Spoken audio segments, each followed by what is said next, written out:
right, so let's talk about some more vocabulary. So we have absolute value.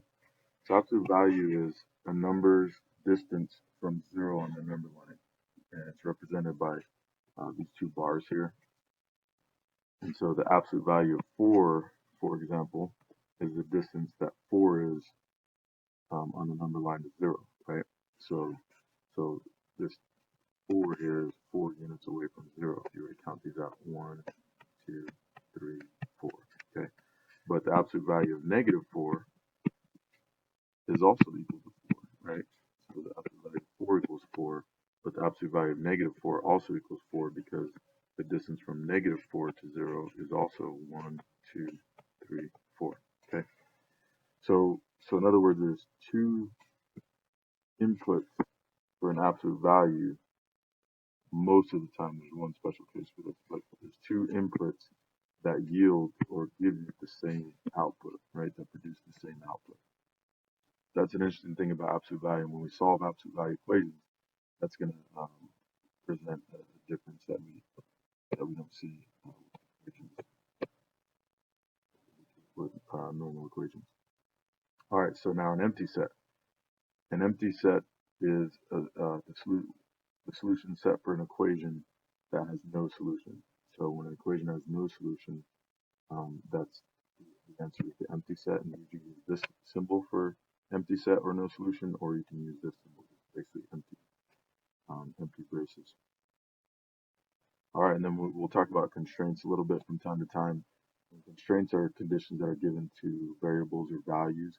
They're often used in linear inequalities, but when we have an absolute value, we're putting a constraint on that value, on that variable or that expression, right? So if I say absolute value of x, I'm putting a certain constraint on that equation and that value. Okay.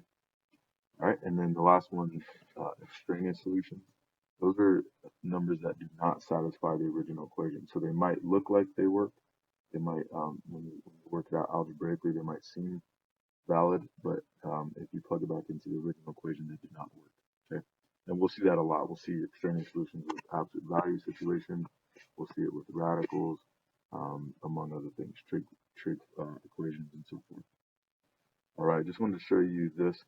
So when you have an absolute value, if I say the absolute value of x, let's just pick a number like, and we'll deal with this on the next page here. But if I say the absolute value of x equals 5, well, there's two values I could put in here to get out 5, right?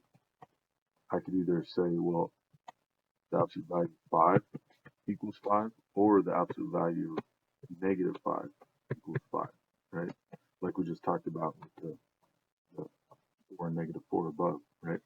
So if I put a variable in the absolute value, there's two outputs, or there's two values for that variable that could give me that same output, right? And so whenever you see this, you're going to say, okay, well, x can equal the value that this is, or it could equal the opposite of that value, right? And so that's what this is saying right here is whenever you have an absolute value equation, you split it up into two equations and you say, hey, whatever's inside there is going to equal the positive of this, and whatever's inside there is going to equal the opposite or the negative of that, okay? So here are a couple examples, and we just saw this number 5, right, which happens to be absolute value of x equals 5. So our answer there is just going to be, well, x can equal 5, or x can equal negative 5. And there's nothing else to do, right? We can't solve that any further. We have our two values, so those are our answers, okay? So this time, instead of one solution, we get two solutions, right? Number 6. So here I have x minus, the absolute value of x minus 13 equals 2, okay? So what I'm going to do is I'm going to say, well, x minus 13, this value inside here, can equal positive 2, right? Because if I put a 2 in here, I get out 2. But x minus 13 could also equal negative 2, because if I put a negative 2 in here, the absolute value will give me positive 2.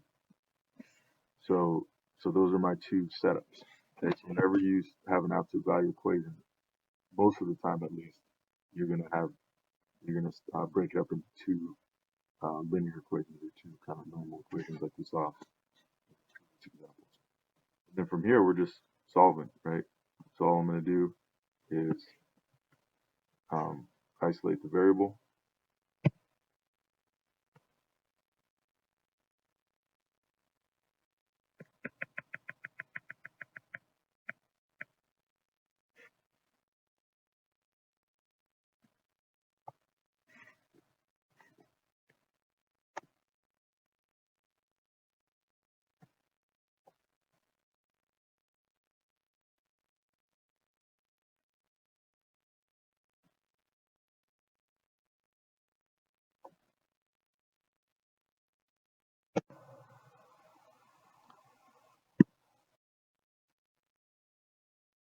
Sorry, I had some challenges with my, changing my colors here. All right, so what I'm going to do is I'm going to add 13 to both sides. And so I'll get x equals 15. And that's done, right? That's one solution. Or here I'm going to add 13 to both sides, right? Same thing. But on the right side, it's a little different, right?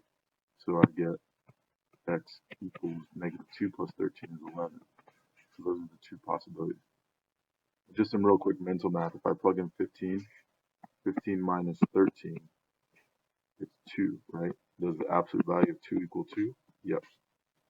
If I plug in 11, 11 minus 13, it's negative 2. Does the absolute value of negative 2 equal 2? Yeah, sure does. So we have two possible solutions for this particular problem.